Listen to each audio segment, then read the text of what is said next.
Hi, thanks for joining me on Wilderness with Amani. I'm at Eagle Lake, or I'm close to it. It's covered with fog, so I can't see it. The lake is somewhere over there. Last time I was here a couple of years ago, I wasn't able to make it last year because of the snow. I had my boat, and there was some rocks that way. I don't really know where I'm going. I just know it had decent deep water, 10 to 20 feet. And there was nobody fishing over there, and there was tons of people in the marina and tons of people on the other side. So I'm going to hike down here, and hopefully I just run into what I remember seeing. I can't really remember. I was going to bring my boat today, man, but I fished for Page Trout yesterday. I was fly fishing in the river, and I was hiking up and down this dam, and I'm just tired. The fishing was great, but it wore me out. So now I'm just going to hike into the abyss. I have no idea where I'm going. We're just going to go out, and I'm going to hopefully go straight that way and go left and right into the lake. I was going to soak some bait today. It's a 2 trout limit here, which is perfect because I'm not looking to keep any more than that. And if I can get one good one to eat, that's fine, but I'll take 2.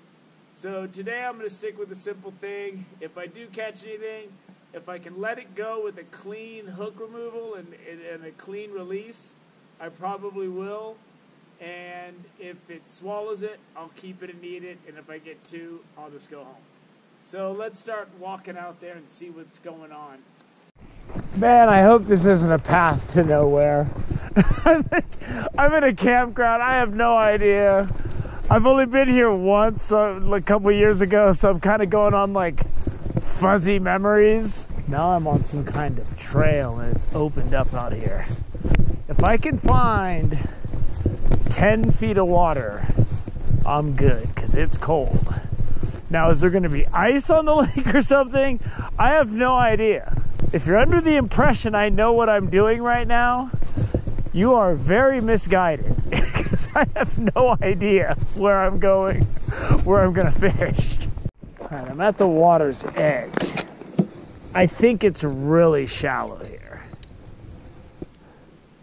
but I figure I might as well test it and see rather than just guess, but I think it's like 5 feet deep here. Yeah, so I need to really start hiking that way. I've been walking for a while. And if I could see down the bank, I could see if I was going the right way where I wanted to go. But it's really shallow still. And my memory is from my boat. So I can't remember how far it was. I have no frame of reference because I can't see the marina or the other side. So I'm kind of just strolling through the fog at this point. All right, I remember the trees being a lot closer to the water, which is what is happening right up ahead. So I'm casting out here and it's like a 13 count, which is totally acceptable. So I'm all set up. Got my inflated crawler, my power bait. Walking out all the way out here was probably harder than just bringing my boat, taking my boat out there. But when it comes to getting my boat in my car, it's the difference between making like a full course meal and just cooking up a quick hamburger. I went for the quick hamburger today, where I just was able to post up. I got a sandy area right here. Then I've got my inflatable backpacking pad. I'm going to set up in that sand once I clear the rocks. So I'm going to post up here. I got a bologna and cheese sandwich. I'm rolling luxurious. Air pad, bologna and cheese sandwich. A couple instant oatmeal packs to eat really quick if I get extra hungry. And I'm just going to see if I can't get at least one good fish to eat. This is home to the famous hard-fighting strain of Eagle Lake rainbow trout. So let's see if we can get a little bit of that action going here. All I can do now is wait, It turns out you could probably park really close, but I took the super long way because I just parked in a day use area like a mile away. And now I don't know. That's the price you pay when you don't know where you're going. So let's see if we can get a fish.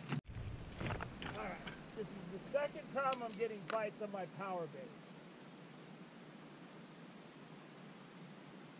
The last time, it felt like something was out there feeding with a knife and fork. Come on. Come on, baby. Come on, Jackson. It doesn't feel that big. Ooh, he's nice. He's nice. He's edible.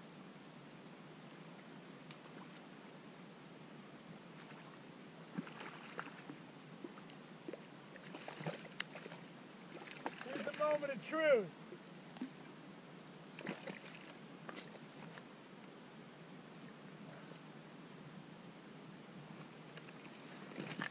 I said it in the beginning, if it's an easy release, I'm gonna let him go.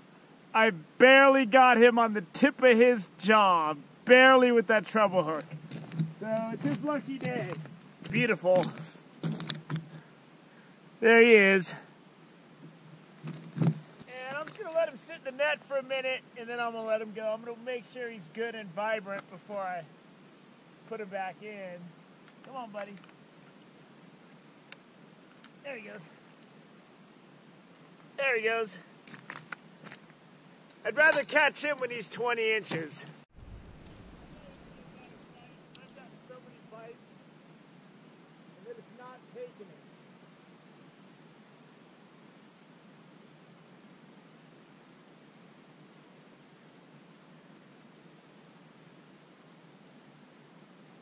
This fish hit it twice. There he goes. There he goes. That's a good fish. That's a good fish. That was a full crawler. God, all day. It's like they've been eating with chopsticks with rice out there. Just dink, dink, dink.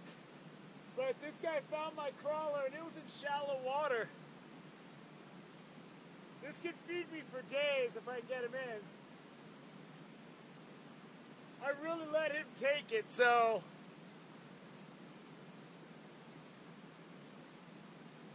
There we go. There we go.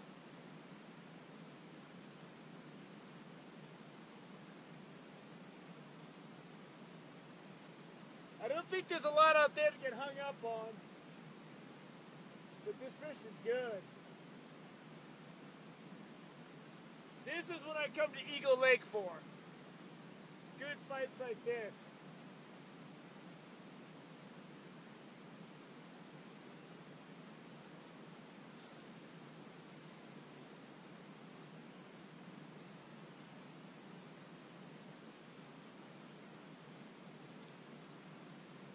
Woo. He's hitting. This fish is not coming in easy. God, these fish are really strong.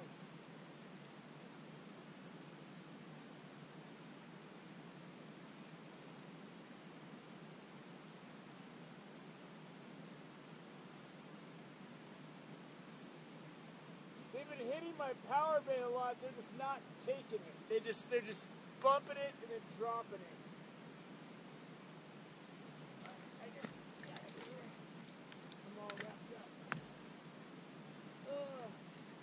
I wasn't paying attention. I was busy talking to you. Let's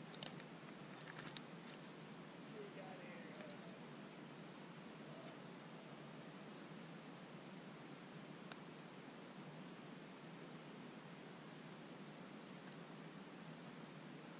There we go.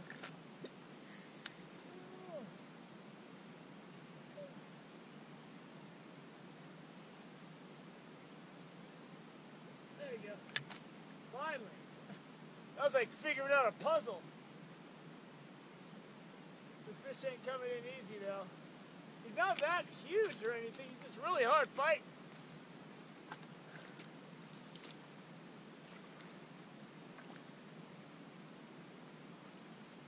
Come on, boy.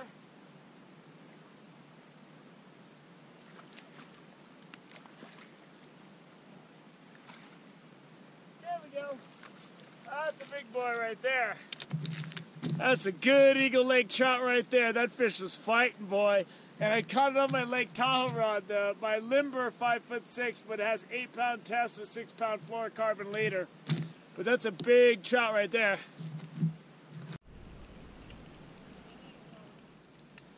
There we go. There we go.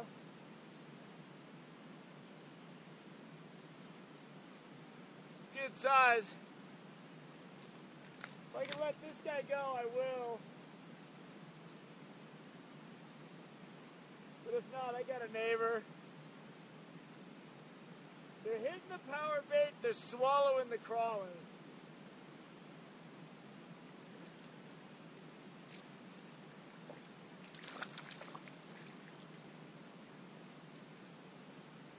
See what we got here, might be keeping this guy. Oh, I got it. I'm going to bring the camera over so you can see where I got this guy hooked. I'm going to get it out really easy.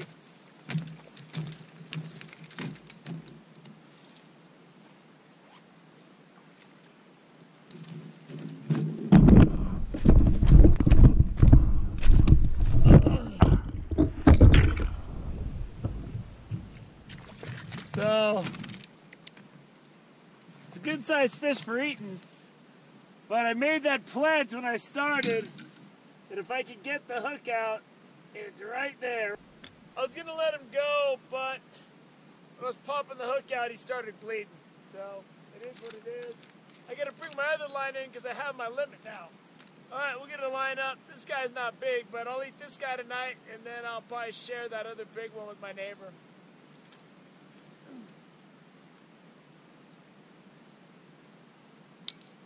But the first order of business is I gotta get my other line in because I have my limit, so I can't be fishing. That big one's 21 inches, and the small one is 15 inches. I was gonna let that guy go. The hook was right inside, but it was the big bait holder hook, and it had him in the, it got a little bit of his gills. He started bleeding. And I got my pad set up. I was taking a nap when that last guy hit. I'll eat that small fish for dinner tonight. And then this big one, I'll probably split it with my neighbor. And I would get at least 3 meals off this thing. Easy 3 meals, maybe even 4. And that's some good eating right there. And then I have the carcass. It was such a big fish, I'm going to bring that fish home, put the carcass in my sink, and then I have a really skinny knife. And I just clean up all the scraps off that carcass. But I do the main cleaning out here just because my kitchen's not that big. I don't got a really big spot to clean up, process a fish this size. So that's going to be a wrap, and that's the first limit I'm going home with in a while, but it's a 2-fish limit here, so it is what it is. I wanted to let that second one go, but it was just gushing blood. But that was good. What you're not going to see is I got at least 10 bites on my power bait that just whacked it, picked it up, dropped it, and then just went away. And I'm thinking those are bigger fish. It just, because when you get those little dink, dink, dink, dink, dink hits from the small fish and they run it and drop it, you can really feel them not being able to take it. These bigger ones, they'll hit it sometimes and then they'll just wait. And I'd sit there for 5 minutes holding my rod, and then it'd move a little bit, and then it would stop and move a little bit, and then it would just go away. And it did that once with the night crawler, but I did get those 2 fish with the night crawler. But even with that big one on the night crawler, man, he hit it. I got up, held my rod, nothing. I put it down, sat down, like few minutes later, hit it again, and then he finally took it. So nothing was being very aggressive today. It was like a knife and fork out there, just trying to get a little nibble on that worm at a time. I'm looking for something reckless. I want the skydiving trout that like is ready to risk it all. Anyway, it was a good return to Eagle Lake. Those trout were beautiful. They were just clean, and they're going to be really good eating. And I'm going to eat them. I'm sure my neighbor's probably going to get some too.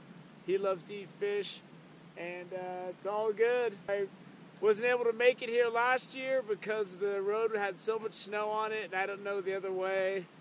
And so I got in here this year, and I whacked that big 21-inch rainbow, and that thing had some girth to it. So I hope you enjoyed this day out at Eagle Lake. It's a little foggy, I know. I can almost see the sun now.